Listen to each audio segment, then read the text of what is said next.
Chicago, 2011. A cop is murdered. Police and prosecutors swear they have the trigger man. He swears he didn't do it. How far will each side go to prove they're right? Like it's just one bombshell after another, where you're like, what? The story of a PlayStation, a brain-eating amoeba, and the relentless pursuit of justice. Off Duty, out now. Listen wherever you get your podcasts. This message comes from Jackson. Taxes aren't something you can only think about once a year. With investments, planning for tax day is year-round. Fortunately, Jackson offers tax-efficient products. Visit jackson.com for more information on how our products can make your tax bill a little bit less painful. Jackson is short for Jackson Financial Incorporated, Jackson National Life Insurance Company, Lansing, Michigan, and Jackson National Life Insurance Company of New York, Purchase, New York. Hello and welcome back to the Psycholegal Pop Podcast. This is a podcast where we talk about popular culture through the lens of an attorney and a therapist. I'm Tess Brigham, I'm the therapist. And I'm Brooke Brigham, and I'm the attorney. We are back with our Sister Wives Rewind. We are covering this is season 1, episodes 4 and 5, and I'm very, very excited. We have a little bit of gossip at the end. There hasn't been much going on, unfortunately, in the world of the Brown family. But this week, at least. This week. You never know what next week or the week after is going to bring. I did see something on social media with Christine, Janelle, and Maddie were at some Plexus thing with Molly from 90 Day Fiancé. So I guess Molly who has the bra shop is now doing Plexus. I guess so. And here's my question. Christine says she feels amazing and great. Maybe this Plexus stuff is good. What do you think it is? What is Plexus? I assume it's like vitamins and drinks. It's like vitamin water. Yeah. It's like they have all these, you add it to water. Okay. And it's, like supplements. And I think they might sell pills. And then I think they sell like a program of some sort. Maybe there's diet stuff. I don't know. I looked it up one day. It's pretty expensive. Oh, it is? Yeah. I mean, well, a lot of these things are. Yeah. They really are, right? I mean, for I don't know what it was, like a 1 month supply or it was like $400 or something. I'm sure though, if you somehow join or there's some get discount in there, I'm sure you get it for a lot less. But what I saw looked very expensive, and it basically just looked like vitamins and supplements. Yeah. Okay. Well, I mean, I think you can eat your way. You can still be taking the Plexus and eat your way into gaining weight. I don't think it's an automatic, but I do think that if you are on a Discovery Plus reality show, it's a great way to supplement your income. So if I ever got a Discovery Plus show, trust me, I'd be out there with the Plexus myself, trying to get people on my downline. I'd love to try some Plexus. Yeah, I just don't want to pay for it. I don't want to pay for it. If someone gave me a sample and I thought, God, I have so much more energy and just feeling great, maybe, but there's lots of other things that you can take, or, coffee or tea. Yeah, or just vitamins. Yeah, I don't know. That too. All right.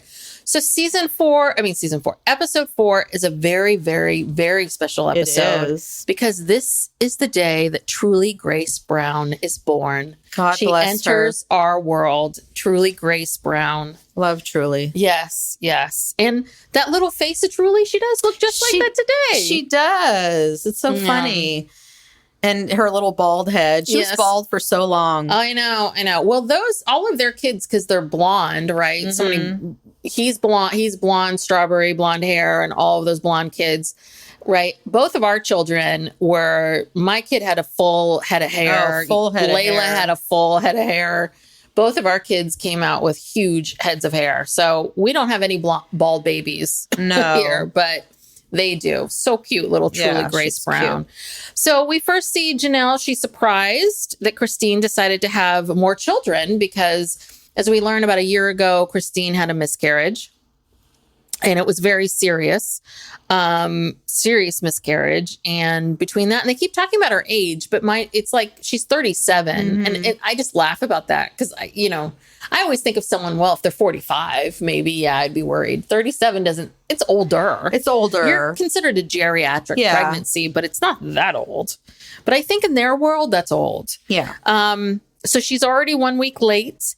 So Robin goes and she gets Janelle and Christine's kids and brings them over to Robin's house. Well, did I miss I feel something? like you're skipping a lot. I am? Oh, I feel like I'm going in order. You tell me, what am I missing? Well, I have here that so Kody and Christine go to the doctor's appointment. Oh, yes. To see if she can be induced because she's already a week late. Mm-hmm. And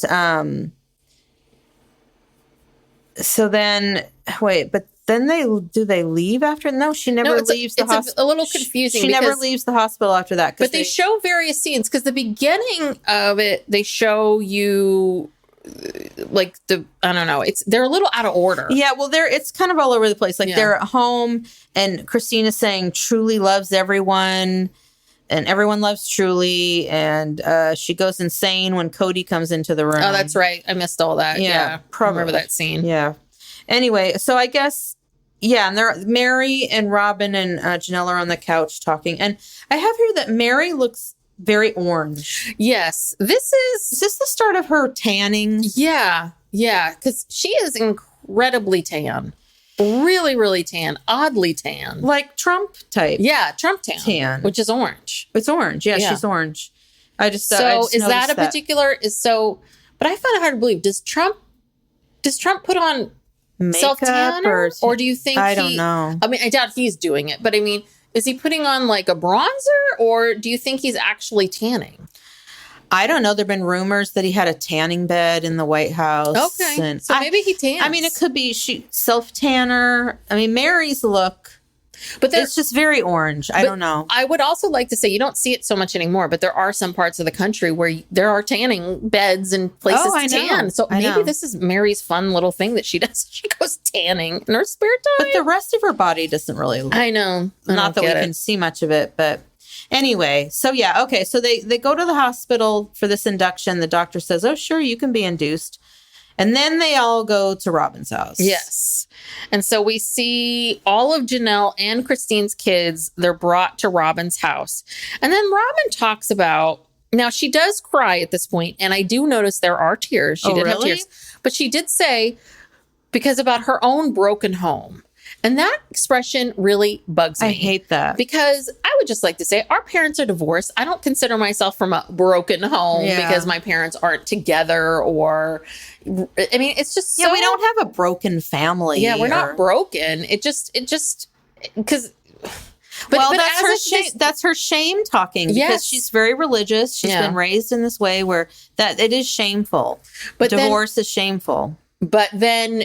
And then she's just so warmed by, the fact that her own father became like her father to her. It's like, why does it have to be that you have this broken home? You should be so grateful that you have a stepfather that is like a father to you. Mm-hmm. Just be happy about that, Robin. I don't know. I just felt like, I'm not picking on Robin. I just feel like some of these expressions she uses are just really judgy about broken homes and this and that. So...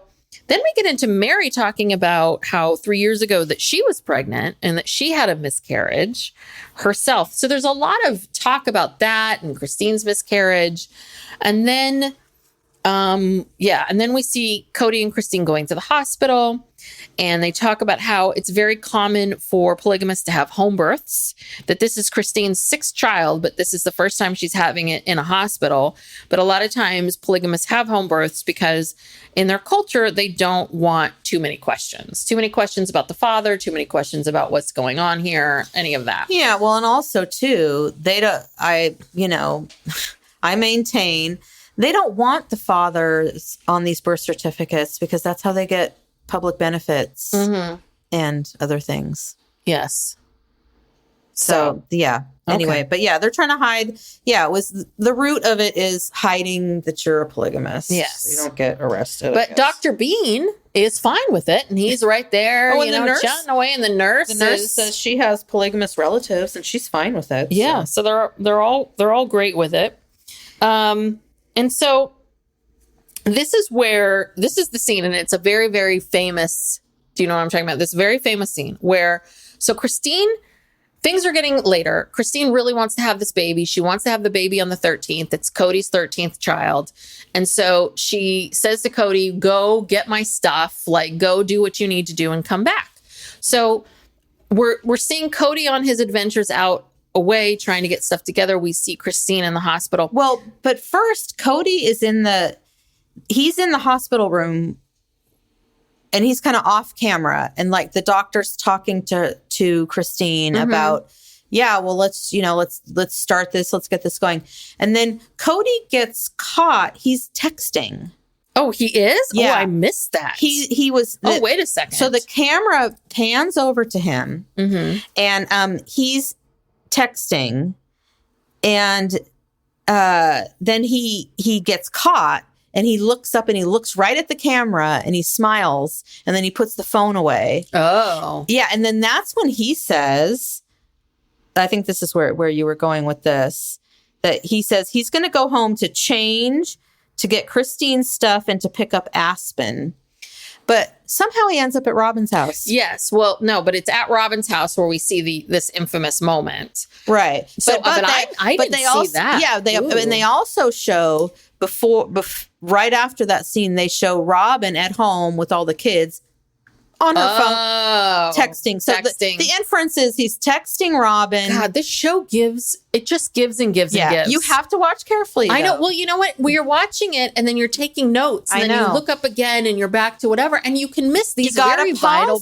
You got to pause it. I do pause it, but really what needs to happen is you need to watch it once, take it all in, right? Then go back, right? Or even, but yes. God, this show gives. It's a lot. It's a lot of subtle details. Yeah. Yes. So, my God. So the inference is, Kody and Robin are texting each other. Cody's like, this bitch is going to have this baby soon. Yeah. I got to see you. So he's like, okay, well, telling Christine, well, I'm going to go change my clothes and get your stuff, her bag and pick up Aspen. And then in the next scene, he's at Robin's house. Yes, he's at Robin's. Why did he need to go there? Yeah.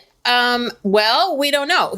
There's no reason for him to go there because all of the kids were there. None of Christine's stuff is there. Like if truly Grace Brown, as Ace and Caitlin would say, if truly your idea was to pick up Christine's stuff and rush back, then yeah. But this whole thing where we see that Kody goes there to give Robin an update and they're kind of talking and then Kody gets a little weird. So there's this weird moment between the two of them. And I think Robin's trying to figure out what's going on too. And Kody kind of laughs and he walks outside. Because Christine called and said her water broke. Oh God. What show was I watching? Yeah.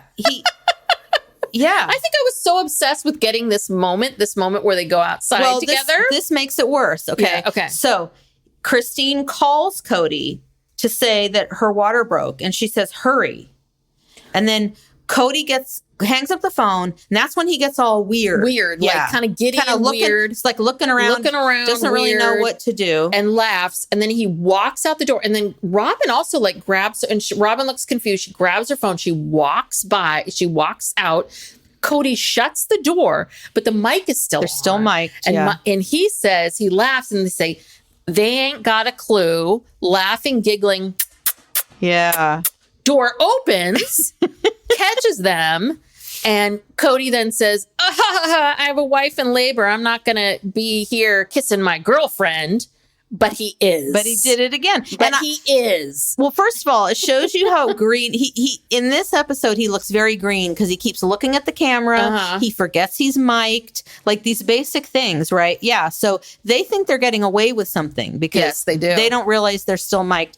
And so the camera guy just opens the door. Yeah. And then what I think happens is they're kissing when he opens the door. And then what I think happens is they wanted it to do it again. They wanted to do the take again because Kody he's down the path of then that's when he turns around, he comes back towards Robin and he says, I have a wife in labor. I shouldn't be kissing my girlfriend or whatever he says. And then he comes back and kisses her again. Yes. Kisses her twice. Yes. And all I could think this whole time was how must Christine, how did she feel when she watched this? Yeah. I mean, so shitty. You shouldn't have even been over there. You should have been going as fast as you can. Go change your clothes, get the stuff, whatever. Because we didn't see you rushing to see Janelle. Right. Or Meri. Well, and Aspen isn't even with him. So has he even gone to their house yet? No, he went to that place. He had first. different clothes on, which meant in that scene.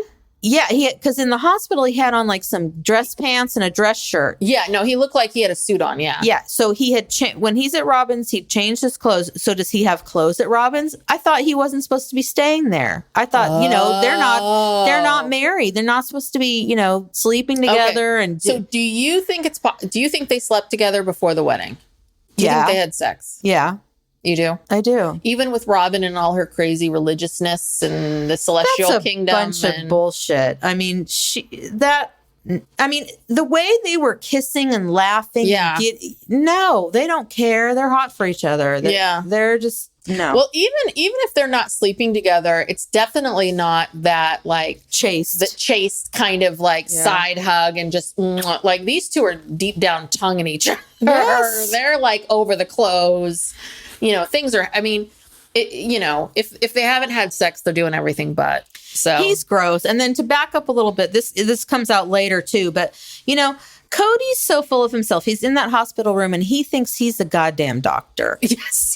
Because he's had so many kids. It's really kind of gross. Like, are you talking about during the birth, the birth of it? The birth, but even before the birth. So I do want to talk about the birth. So even before the birth, they put a heart monitor on Christine's belly, and he had the thing in his hand. He was trying to find the heartbeat, and he's like, "Am I an ace or what?" Because he found the heartbeat. Oh, good for you. There's also a fucking monitor that's going do do do do do do. That tells you when you found it. Oh, he just makes my skin crawl. Like he thinks that he is. So, and was it before or after this scene where he talks to the doctor about in vitro fertilization? No. I that's coming up. Okay. That's coming up. But the thing is that Kody is the worst kind of person because if you're kind of a jerk, an asshole, I hate these people that come across as being like, I'm emotionally aware, I'm this, I'm that really, truly do not even walk the walk, talk the talk. Like it's all just part of your thing. And I always wonder, it's like, do you know you're a big giant phony and you think we're all really dumb and that you're fooling us all?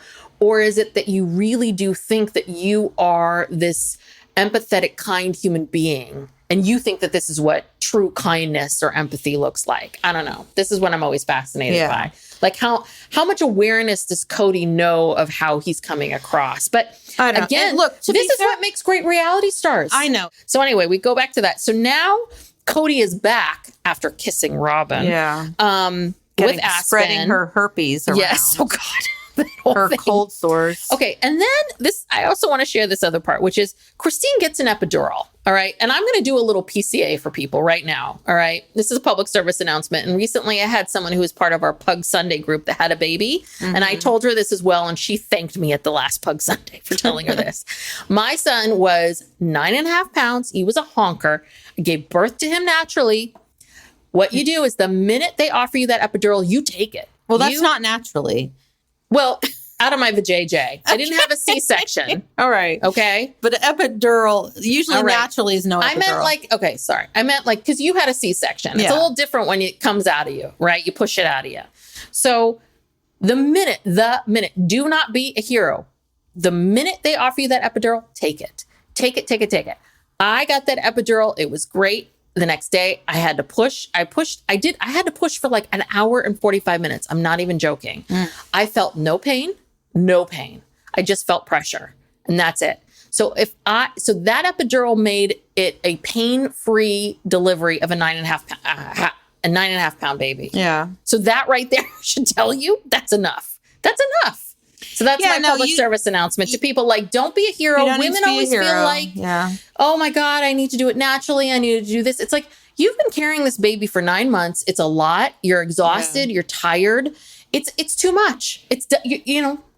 Why? A successful birth is when you and your child survive. Yes. And you're both alive and healthy at the end of it. Yes. That's a successful birth. Okay. So and so don't feel like getting an epidural makes you any less of anything or that I hate all these women that are like, have it naturally, do this, do that. It's like, no. If there's drugs available, you get the drugs. Well, that's the thing. This is so much like, why have we been making women suffer for... I mean, I realize that I don't know when the epidural was invented. I mean, obviously before that, there wasn't much of a choice. A bite on a big stick or something. Yeah, but I mean, once you have the medical technology, why suffer? Why make women suffer? If it were men having babies, they wouldn't suffer. They'd take the drugs. And then women are just guilted into, well, you have to try naturally first. And it's like, why? Yeah. And then, what happens is these things progress so quickly, then people finally are like, okay, I'm in so much pain, I want the epidural, and it's too late. It's like, that's my whole thing. You're already a hero, lady. You're giving birth to a child. You're bringing life into the world. Being a hero has nothing to do with whether or not you get an epidural. So that's my little public service announcement. And trust me, that woman at the Pug Sunday, she was thrilled. She was like, you were absolutely right. Christine loved her epidural. Yes, she did. She said it was great. It was so easy. It was the easiest birth she'd ever had. And it's like, well, yeah. Yeah, it would be, because you're not home alone with just biting on a big stick or something. Anyway, so we're back to Robin's house with her dollhouse. Oh, the dollhouse. They is with this dollhouse. Now, she made it seem like this dollhouse was this amazing craft, this like beautiful thing she's had. And it's like, yeah, it looks kind of like some boxes. Like, I think I could have put that together. I don't want to be rude, but it wasn't very impressive. No, it's very basic. It was very basic, and with like maybe some rugs in there and a few pieces of furniture. And then all Barbies. Well, and here's what I love. Of course, the only Barbies that are there are 4 mommy Barbies. Yes. And then 1 daddy Barbie that they're calling Kody. And it's so cute, though, because you see the girls playing with the Barbies. Little Savannah. So cute. Yeah, and they're like, one of them, it has the Kody doll, and she's like, good morning, Christine, and kisses. The dolls kiss. Good morning, Mary, and they kiss.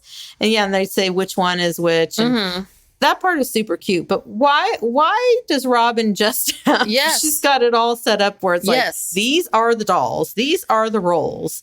I don't know. Yeah, basically. And it's not like...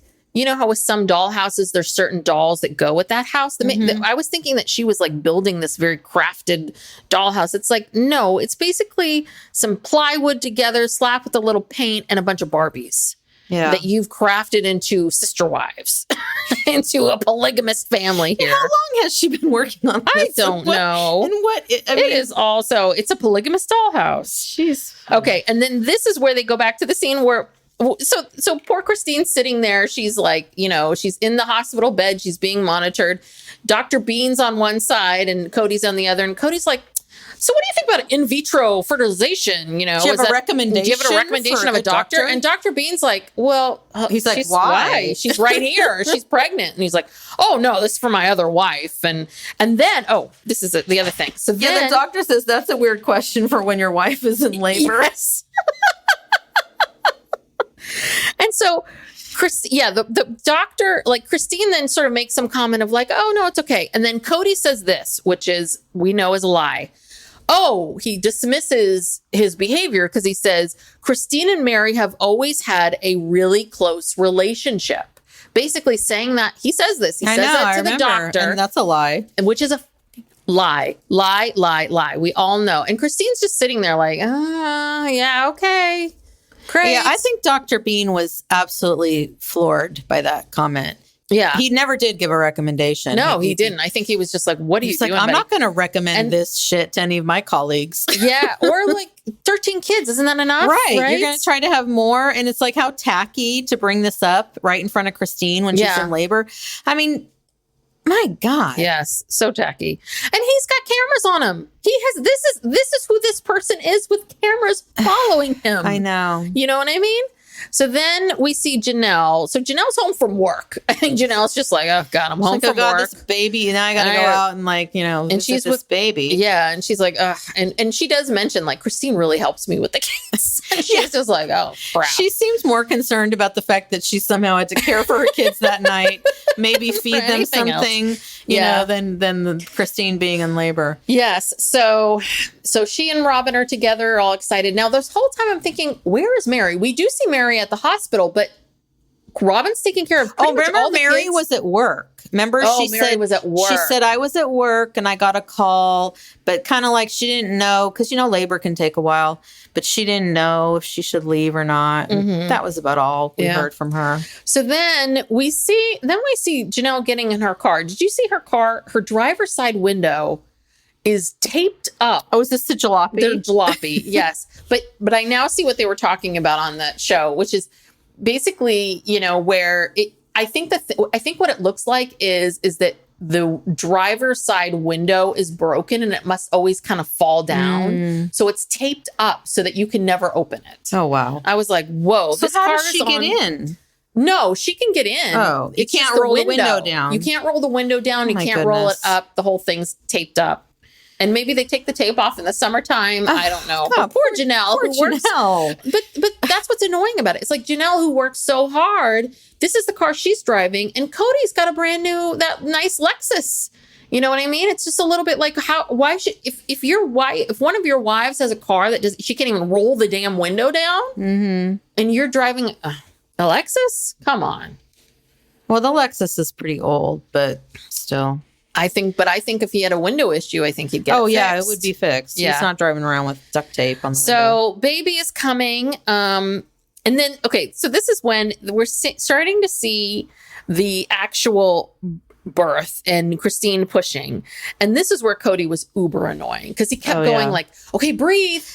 I would want to punch him. Well, and he's right there down. He's crowding Dr. Bean out. Yes. In between Christine's legs. Yes. And he's just there and he's telling her to breathe and he's coaching her and telling her what to do. It's like push. And it's like, dude, the doctor will tell her when to push. But didn't you notice that the doctor would be like, okay, now things are crowning. And then Kody go, okay, things are crowning. Like he was one of those annoying, like people that just repeated everything that the doctor said and made it sound like it was originally him. But it was like, remember to breathe. That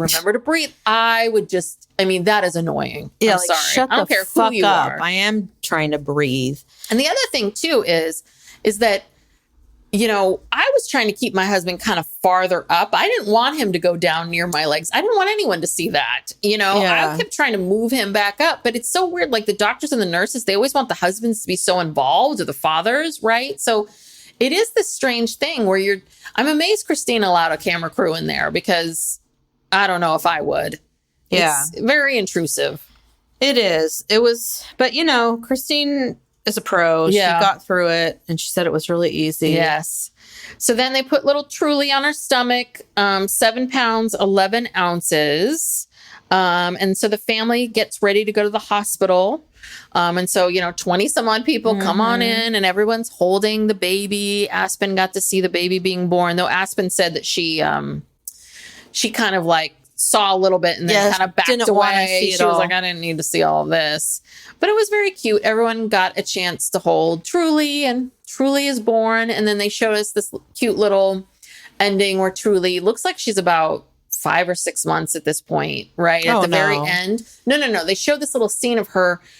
You see Isabel. Yeah, in the crib.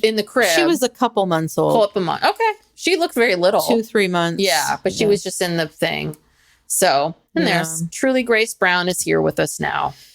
Very and that's cute. episode 4. Yeah, this is probably one of the most positive episodes you'll ever see.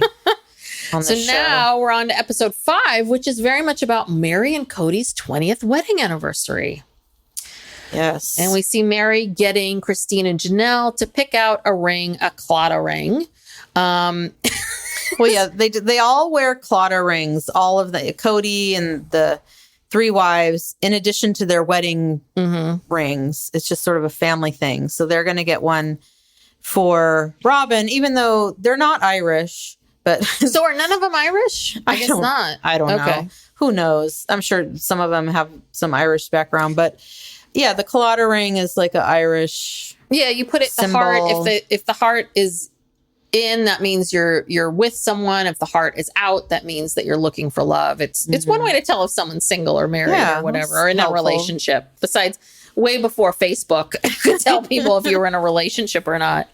This was one way of telling people. So they're there at the jewelry store, and of course they're looking at rings and they're, looking at everything. And Janelle, of course, is like, well, how much is this? Right. She's like, we don't have a lot of money in our budget for this. Yeah. What's the budget? So that's Janelle freely tells us that she's fine with getting the least expensive ring. Well, the first ring, it was only $150, which is not a ton, but it's just still a piece of, I don't know. It was 14 karat gold. And then that's when Janelle's like, well, do you have anything cheaper?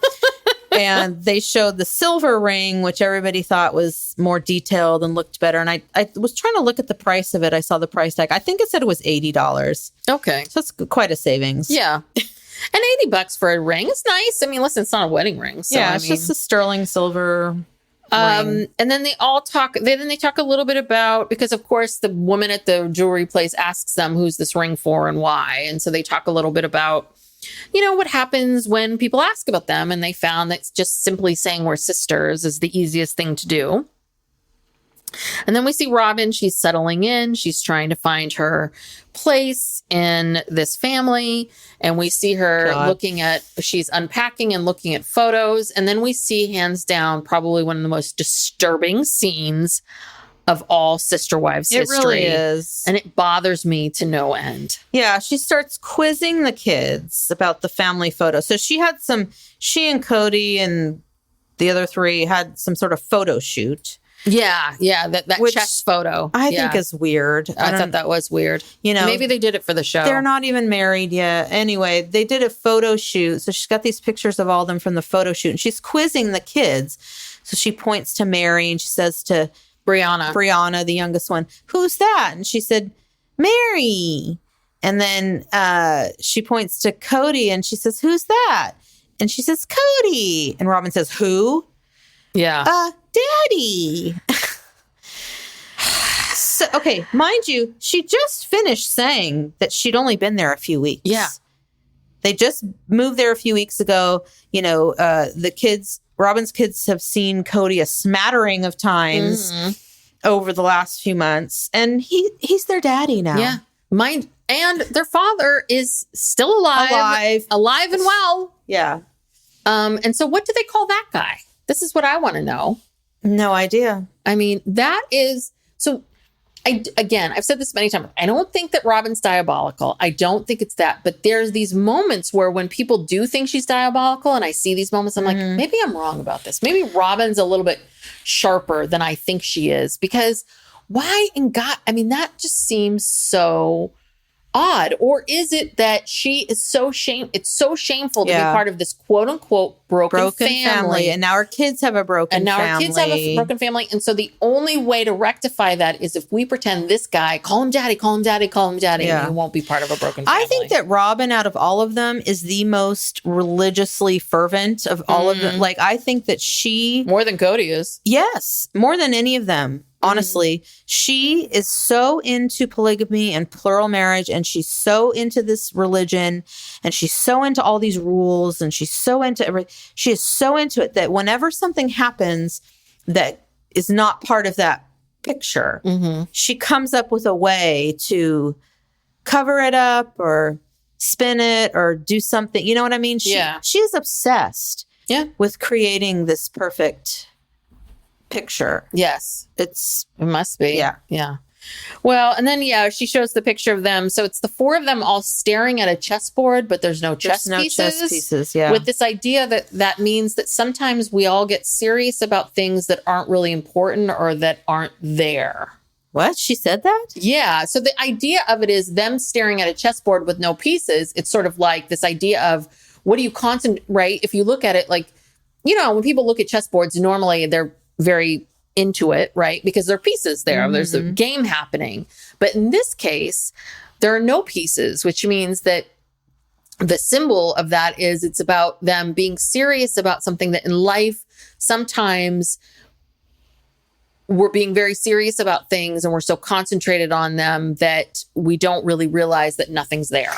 She said all of this? Kind of, yeah. Yeah, that was her interpretation of it. Who came up with this, Kody? I don't know, but I know that was how she explained it. I completely blocked that out or missed that or something. See, it's hard to capture every moment. I don't remember any of that.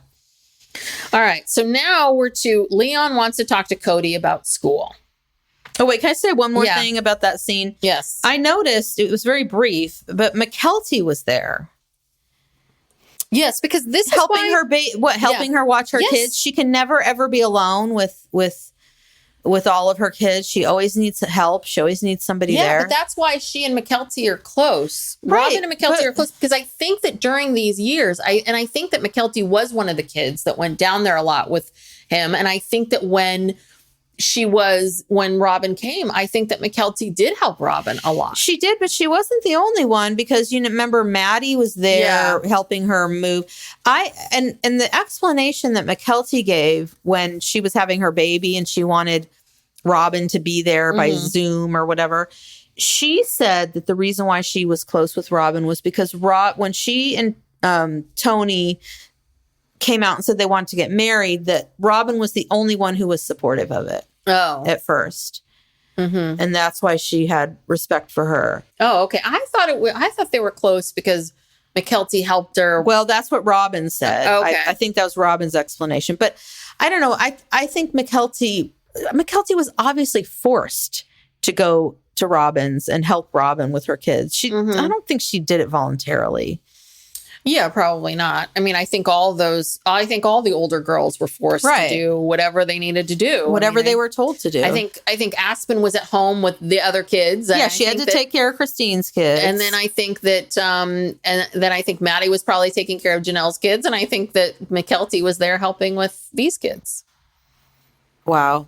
I do. Yeah. So Leon wants to talk to, Leon's very, very unhappy in their new school. They hate public school and they want to go back to the private school.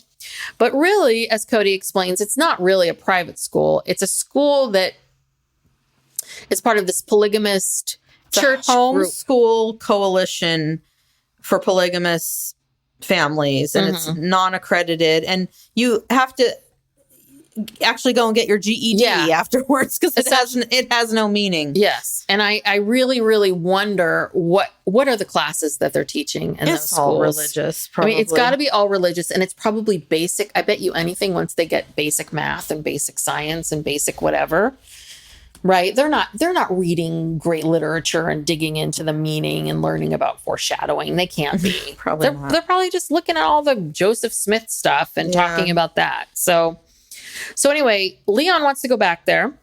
Leon says that they want to go to the Navy. They want to go into the Navy and become a doctor. The Naval Academy. The Naval Academy and be pre-med so that they eventually can become a doctor. What does Leon do now? I think now they are like a writer or I don't know. Leon, to me, I wrote down here, Leon seems lost. Yes. I just feel like throughout this whole time, like they're always flip-flopping and changing. And then they went to, was it like some university? I don't know if it was University of Chicago or somewhere in Chicago for graduate school. Oh, really? And I thought it was women's studies. Did they graduate from, did Leon end up going to that more expensive private in college in Utah? I don't know if they graduated. But how could they go to graduate school? Well, I don't know if they graduated from that school. Oh, okay. But they graduated from college. Or maybe the school in Chicago was still undergrad. I don't know. But I feel like Leon has really kind of separated themselves. Flip-flopped around a lot. And it's understandable. I mean, they're 16 at this time. Yeah. I think that they're, you don't, trust me, being at the Naval Academy, being pre-med, all of that sounds great until you actually have to do any of it. So in theory, it all sounds great. But that's what they want to do. But Kody, of course, is concerned because he's like, listen, you're not going to get into the Naval Academy with a GED from a polygamous school, which I think was one of the smarter things that Kody has said. And he was very realistic. He says, I think you actually have to get a recommendation from the governor, which is, he's probably right. Maybe not the governor, but you have to get a recommendation from someone important and they're not going to give a recommendation to a polygamist. Yeah. Anyway. But Kody gets very emotional about going into the military. He's like, the commitment of military is like marriage. But Kody was never in the military. No. Okay. So he's not this military family. So this is what I always wonder too. So I always got the sense that Leon was desperately trying to get some validation. And that's why they were always steadfast on being a polygamist. And I get the sense that they continued to pick things like what would get my father and family's love and attention. Naval Academy, doctor, polygamist, and so I think with the transformation that we've seen is really about Leon saying, I don't want to do any of those things. I don't want to do any of that. This is who I want to be. And I need to stop doing that, which is very common for, 16, 17, like people, that's what people do. We just talked about the Murtaugh stuff. It's like, you pick something that you feel like your parents would approve of and love you for. And I don't know, when I was 16, 17, all I cared about was like graduating from high school and getting into a college so I could move out of my small town. I wasn't thinking about what I was going to do for a career. I was. Oh, I wasn't. Had big plans and all of that. And I understand why people pick these things because it's what is approved of, what is, what your family would appreciate. I always got the sense that that's seeing them in these old scenes many years ago. That's the sense I've always gotten.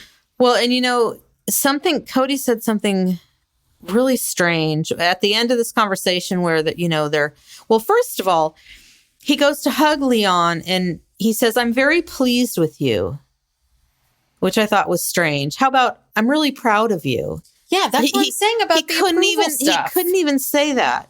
And then he said that he thought that the reason that they called him over to come have this little talk was because Meri was going to say she was pregnant. Yeah, which is so weird. That's random because, because of everything. Like, really? Like, he's so weird. I know. Well, and then Meri says, we see Meri and she's getting ready for their 20th anniversary. And then we see she's curling her hair. And then we see Kody getting ready as well. And he tells us how they're going to Caille, which is one of the best restaurants in Utah. Like if you say Caille, people are like, ooh. Oh, fancy. And it looks like this big giant castle kind of place. Caille. And that's actually the place where Aspen got married. Oh, it is? Years later. Okay. Yeah. And then we go back to Meri and she talks about how it took 5 years for them to conceive Leon.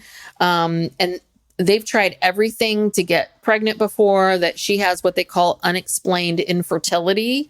So there's no rhyme or reason why. But she did get pregnant 3 years ago. Yes. So I don't know. Maybe Kody's just not having sex with her enough. I don't know. But the other part of it too is what seems so strange is I feel like somehow Kody decided, you know what would make a really good storyline? Meri and this pregnancy thing. And it's like, he keeps kind of jackhammering it. Like the last episode with Christine, like now we're talking about in vitro. Like, right. You're bringing all this stuff up. It's so clear that this woman does not want to have any more children for a good reason. I think in theory she would like to have more children. I think that the heartbreak of every month and finding out and having another miscarriage and all of that, I think she's just like, I don't want to do that anymore. I don't want to do that anymore. It's strange because we've heard multiple times over the last, several episodes, and she says it again in this episode multiple times, how she always wanted a bunch of kids. And this didn't turn out the way that she wanted it to. And, but then, like you said, when we jump to, she had a couple points in time during this series where, she could have tried in vitro, or Robin, offered, but they still would have had to do in vitro. You still have to get an embryo. And she didn't want to do it. Yeah. So then why are you indulging this talk about how, oh, poor me, I always wanted more kids, whatever. Because like she says later on in this episode, she's kind of like, what's the point? Yeah. At this point, what's the point? But I think that what Meri's really saying is, I always thought I would have a big family and I thought this would be an easy part of my life. So really what I think it is that I think Meri in theory thought she would want and have a bunch of kids. But I think in practice, I don't think she wants a bunch of kids. And I think that she also... not at this point. Not at this point. Yeah.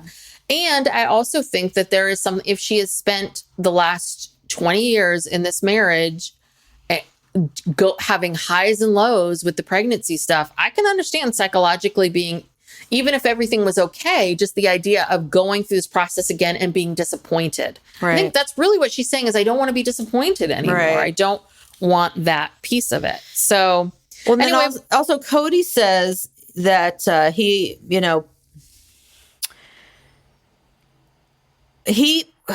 was it him or her that said this? Somebody said that, Robin's courtship has caused strain on their relationship. Mm-hmm. And Meri saying basically that Kody does not understand her. He doesn't understand her jealousy. This is the conversation they have at Caille. Right. So you first hear from Meri and she says they've had good times and bad times, that lately things have been harder, that there's this strain, and that for their anniversary, they're going to go to Mexico.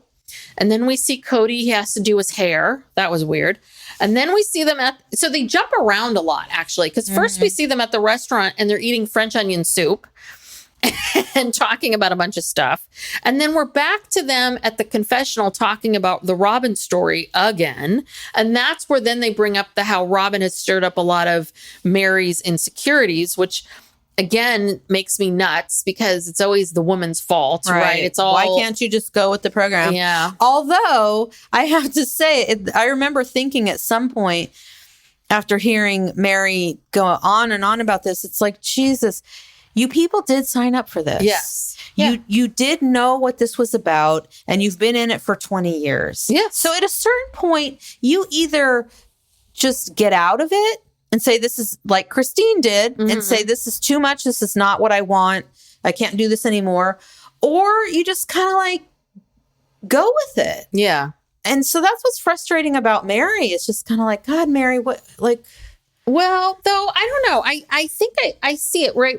So then they bring out the special dessert. We watch them staring at a sparkler for a good couple minutes. The two of them are staring at the sparkler going, ooh, fun, So, yeah, Meri says Kody doesn't understand her and what she's going through. She said that there's this distance there. And so this conversation that the two of them are having is basically Meri's saying, she wants Kody to acknowledge her jealousy issue and ask Kody what he would feel if she was giving attention to another man. So I think really what Meri wants from Kody is this. I think that Meri knows that this is how it is. I think Meri knows that this is part of the process. She's done this before. I think what she thinks she wants from Kody is this.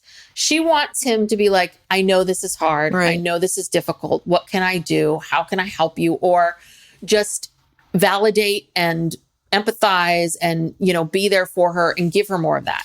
My guess would be is what happens is this is, Meri says, oh, you're going to Robin's again. And I think Kody turns and goes, yeah, I'm going to Robin's, and she's like, oh, okay. She's feeling bad about it. And then I think in those moments, Cody's probably like that. Like, listen, Meri, you signed up for this. You liked her in the beginning like me. So why are you bothered by this? What is bothering you? Okay, fine. I'm going to go to Robin's now. Bye. I'll be gone for the next, 72 hours or whatever it is. Peace out. And I think that's what happens. I think that she's not happy in this, but she's been in this for so long that she doesn't know any other way. I think she does feel this. And she's asking him, can you just give me, before you rush out to Robin's, can you just give me 10 minutes of that? And here we're back to Cody's emotional, lack of emotional intelligence, because he says that he feels like validating her jealousy would be like him basically admitting that he's doing something that hurts her. Mm-hmm. And he said that he loved it when she was so excited about Robin. And so the flip to this jealousy, he can't understand. Yeah. And in theory, and I think if you're just a thinking person, rational person, he's right. Mm-hmm. You did, yes, you with a clear head, you signed up for this. You met Robin. You could have not pushed this, all of these things.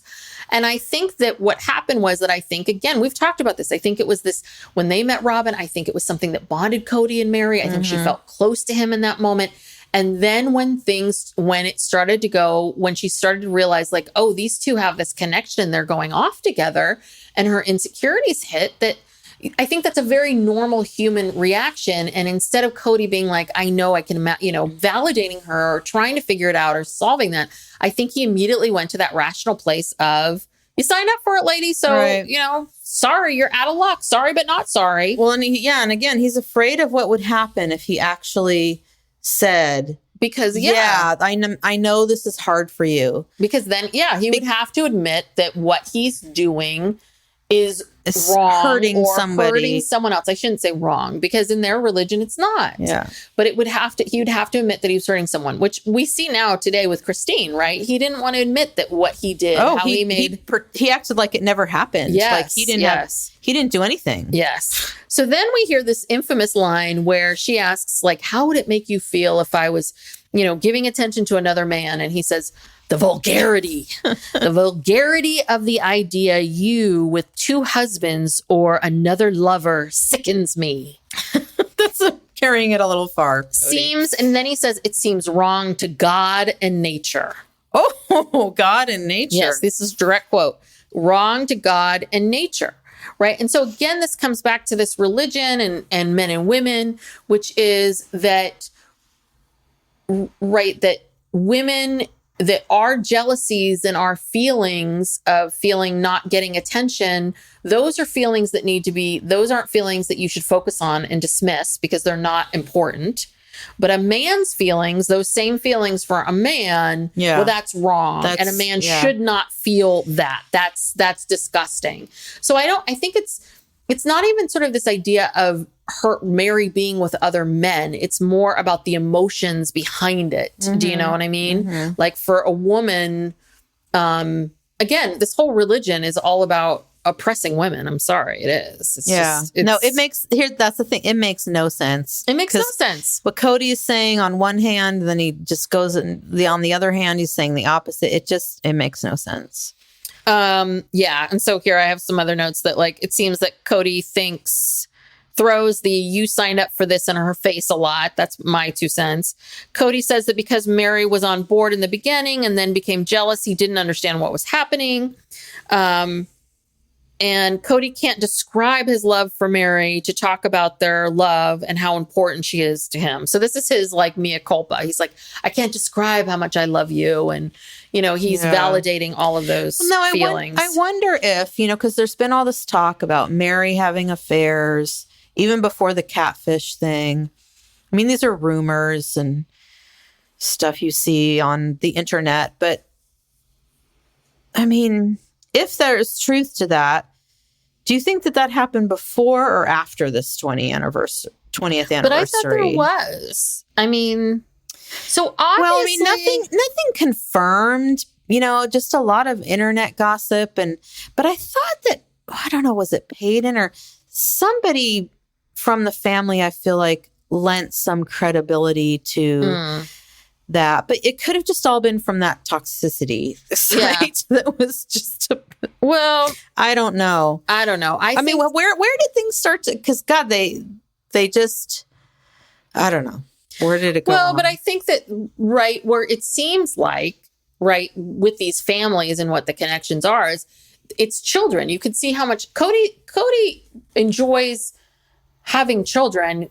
He doesn't really enjoy any. I think he enjoys a certain amount of raising them, but I don't think he really enjoys day-to-day parenting. And I don't think he really enjoys kids with opinions. Right. So I think what's been hard for Meri, which I could imagine is that imagine you have 6 children with this person over here, and she, and so you always have lots of things to talk about. You have lots of connections, birthday parties, graduations, all of these events, all of these things.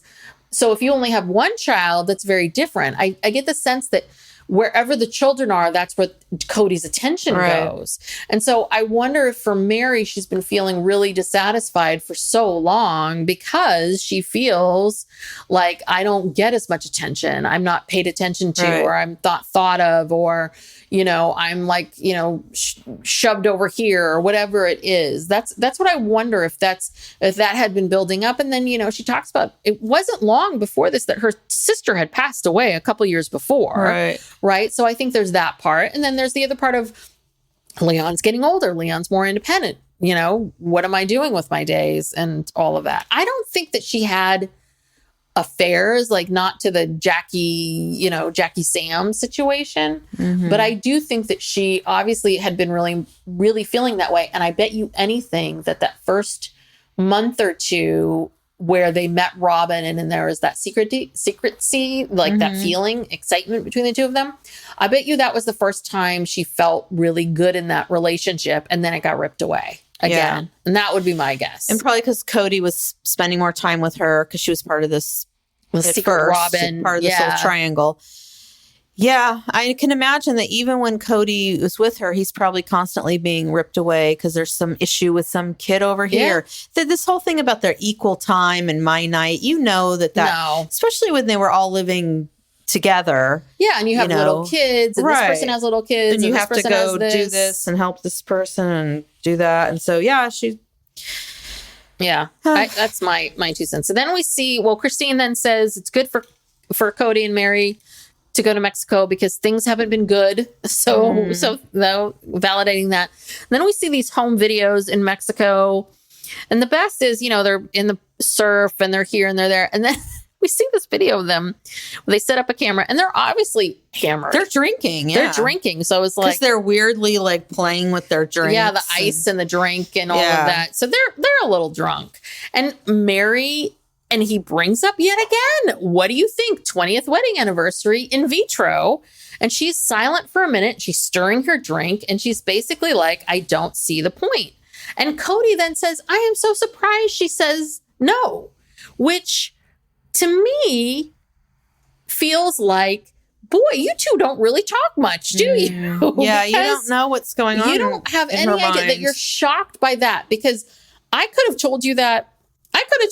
Before in vitro. Just tell me the history of Meri and her history of not having children and the fact that she had this miscarriage a couple years ago and it was devastating. Like I could have told you that. I could have told you that she doesn't see the point anymore. I don't think you need it's not rocket scientist. Yeah. Science, please. Well, this was a pretty heavy episode for just being 5 episodes in or...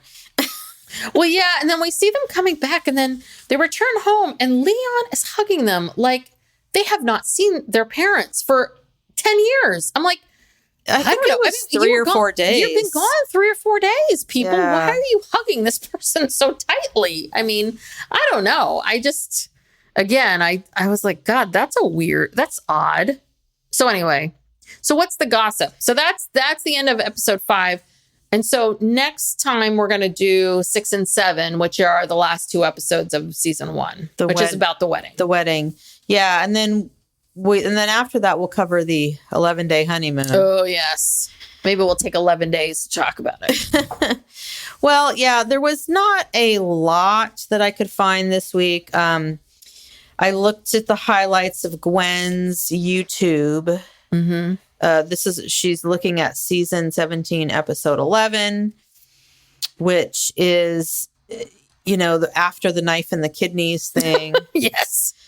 And, the way that, the TLC episodes work, half of the episode is recapping what happened on the last episode. So she keeps making these comments. Why are they playing this clip over again? We just saw this. It was only a week ago. We remember. Yeah, she's not familiar with the Discovery app or the TLC way. The TLC formula. Yeah, this is showing you what they're about to show you and then showing you what's coming up and then showing you what just happened 5 minutes ago. So she was annoyed by that, rightly so. But she says that Kody solves problems by yelling at people because they keep showing him yelling. Yes.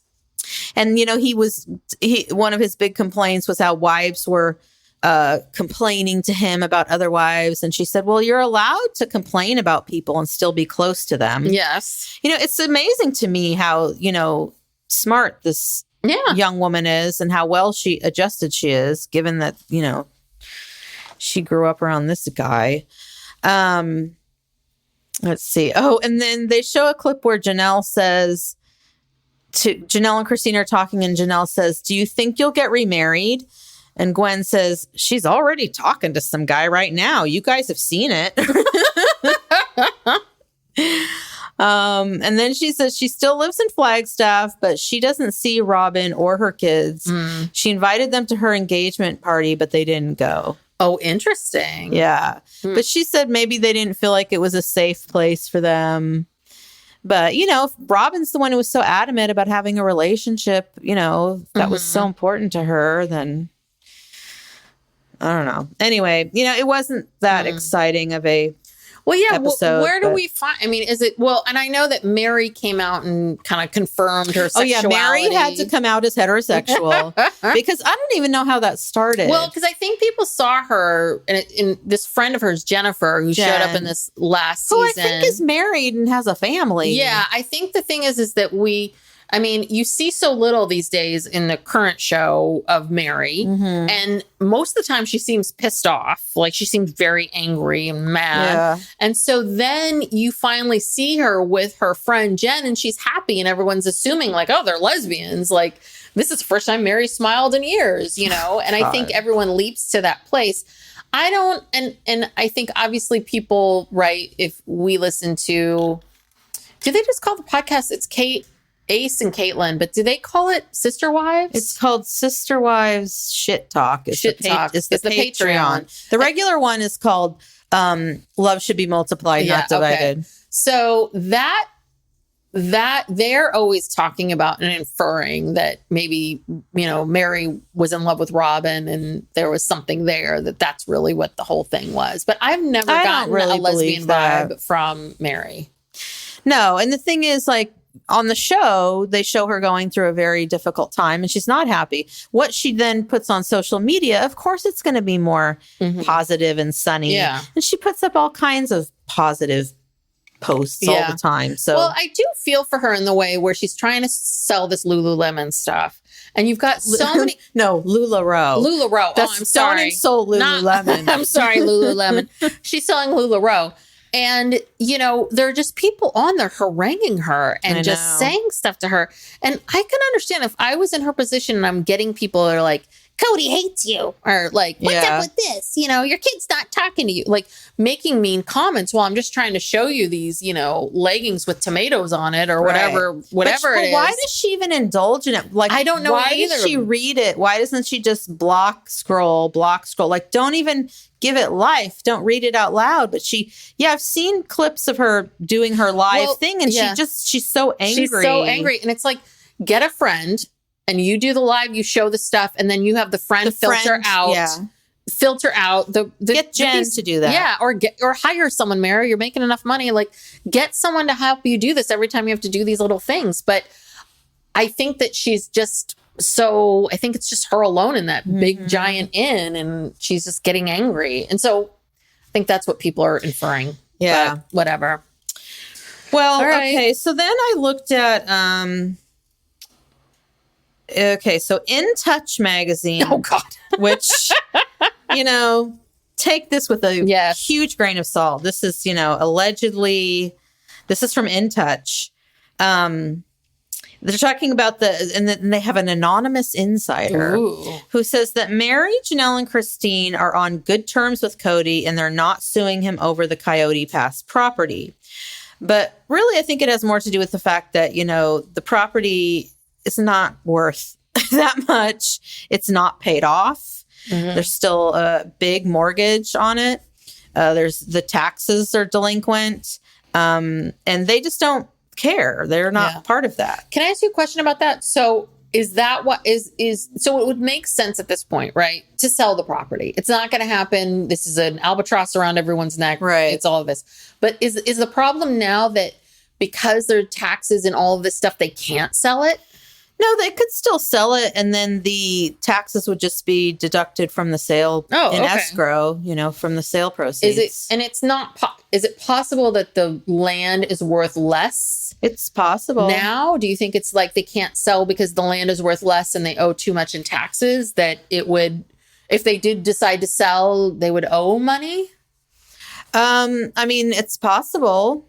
Well, you can't sell and not pay off what the mortgage is. So if someone, like, let's say they have $100,000 mortgage on one of the parcels and someone offers them $50,000 to buy it. Well, they're still liable for $50,000. So I mean, because there's 4 parcels. I think 2 of them are paid off and 2 of them are not. But the 2 that are not, they have like $170,000 mortgage times 2. Mm-hmm. So that's a lot of money. And yeah, a piece of property is only worth what someone's willing to pay for it. Yeah. And so, yeah, maybe nobody wants it. I don't know.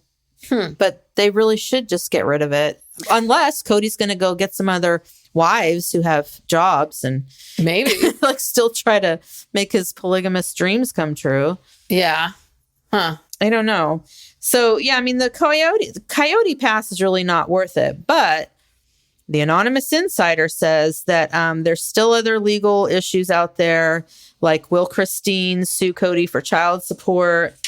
Will Meri and Janelle sue to recoup the money they paid for the down payment on Robin's house? Ooh. And the thing is, like, they all have more earning potential and less debt than Kody and Robin do. Yes. Yes. So they're in a pretty good place. I wonder who their anonymous source is. What if it's like Mona Reiki or something like that? I don't know. I would really like to some see tangential sister wives person, like their friend that hates everybody, Brian, what's his face, or some other random sister wives, Dr. Bean. Dr. Bean. It's like, I always thought that Cody was an asshole. And I looked into that Coyote Pass, and I'm going to tell you. No, but I would really like for those women to get, that would make money back. That would make a great season. All of them suing each other, and so that we could finally see what the numbers are and really break it down. That would be great. Yeah. Well, I'm telling you, when we do this each week, I get on the Discovery Plus. I think, oh God, is anyone really going to care? Am I going to be interested? And yet, like I said, it's the gift that keeps on giving. It's like there's still stuff, and I'm missing stuff. I'm missing stuff that you're pointing out. I know. Well, that's why it's just a gift that we're here. That's to talk about that's why we both have to cover it so to get what the other person missed. Okay, so then I found this site, which is even worse than In Touch. It's called Soap Dirt. And it seems even less reputable than In Touch. So some guy in his computer. Yeah. And they put stuff out daily, so they have to come up with a lot of content. It's like a lot of anonymous sources. So this is all allegedly, this is from Soap Dirt. And it actually, In Touch had actually said the opposite, but Soap Dirt said that Janelle wants Christine to pump the brakes with David. She feels like it's moving too fast, too much too soon. But like I said, there was also an article in Touch that said the exact opposite. That Janelle's happy about it. That Janelle loves David and is very happy about it. Allegedly, Kody had kind of said the same thing a few days before, that she's making this relationship look like more than it is, and she's doing it to get back at him. Ugh. Now that rings true. I believe that's Kody. I really do. That's so typical Kody. I wonder if Soap Dirt is Kody. He's decided to start this blog. Because the guy does not work in between hauling logs around and like doing cameos and then checking in on a kid or two. He's probably got lots of time. Yeah, who knows what he create does. Soap Dirt. And then finally, there was that picture of Kody and Robin in Las Vegas a week or so ago. Okay, well, so somebody honed in on some of these pictures, and they're walking with a blonde lady who is pretty young looking. She looks to be in her 30s. And they're speculating, again, Soap Dirt, speculating that they might be courting this woman. Ooh, that would be good. That would be so good. Because it looked like it was just the 3 of them, or at least the pictures that they showed. It wasn't like they were in a big group of people. Yeah. It was like Kody, Robin, and then this other woman on the other side of Robin. Yeah. I mean, I think that would make for a great show if we could see Kody and Robin courting women, kind of like a Seeking Sister Wife situation. That would be great. Then we've got Janelle single. We've got Christine with the new boyfriend. We've got their life, right? Mm-hmm. And then we've got these family gatherings where the woman that Robin and Kody are courting has to come to, so-and-so's wedding with Christine and the new boyfriend, David and Janelle and whoever she's going to be dating. It's like, ooh, this is so good. And maybe Mary will show up with somebody. It's like, that's a show. Like that I want to see. Yeah.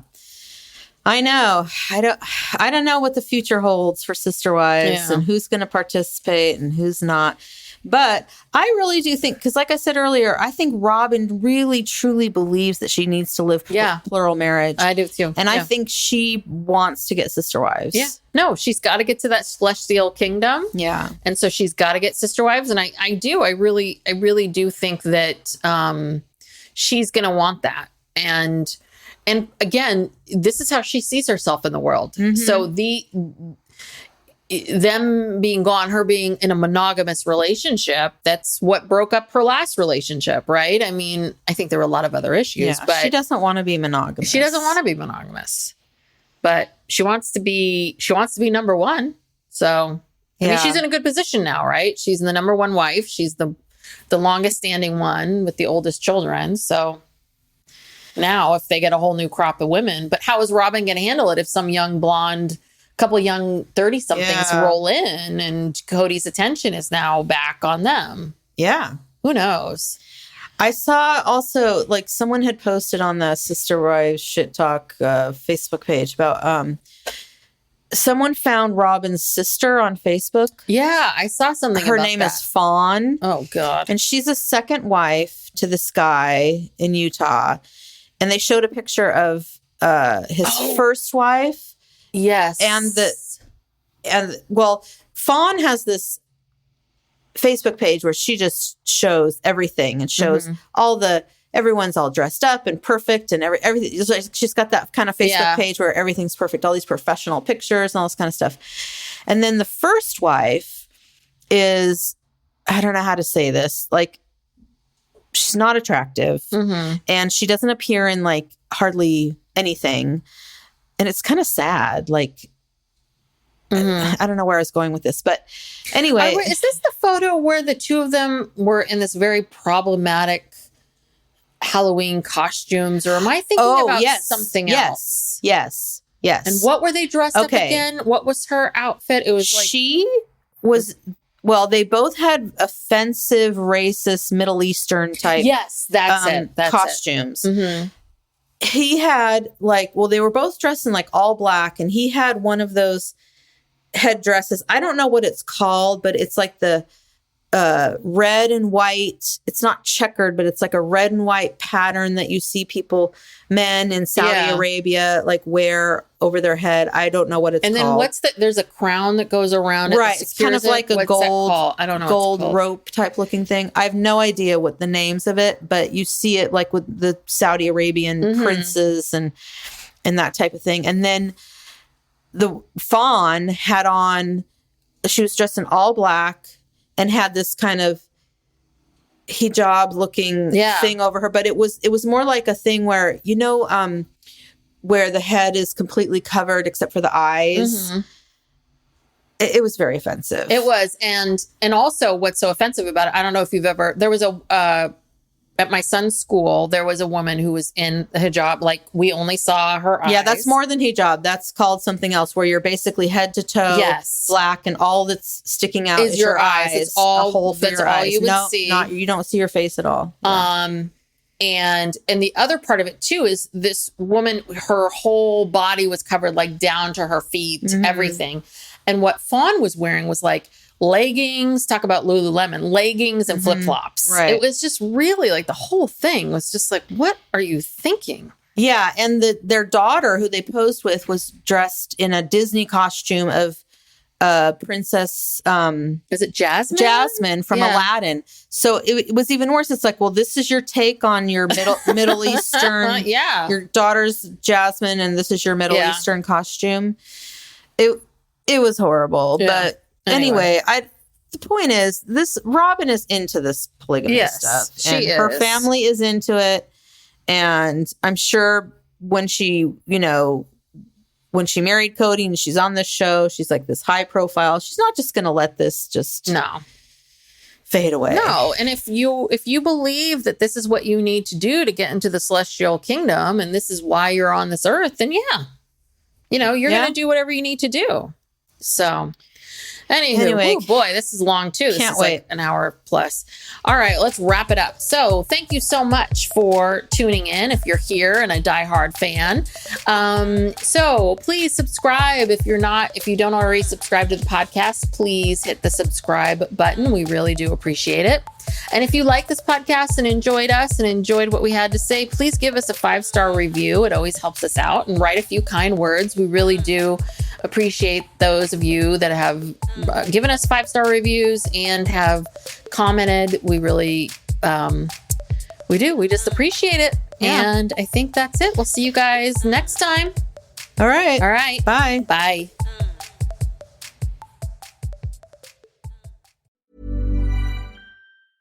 This message comes from Jackson. Taxes aren't something you can only think about once a year. With investments, planning for tax day is year-round. Fortunately, Jackson offers tax-efficient products. Visit jackson.com for more information on how our products can make your tax bill a little bit less painful. Jackson is short for Jackson Financial Incorporated, Jackson National Life Insurance Company, Lansing, Michigan, and Jackson National Life Insurance Company of New York, Purchase, New York.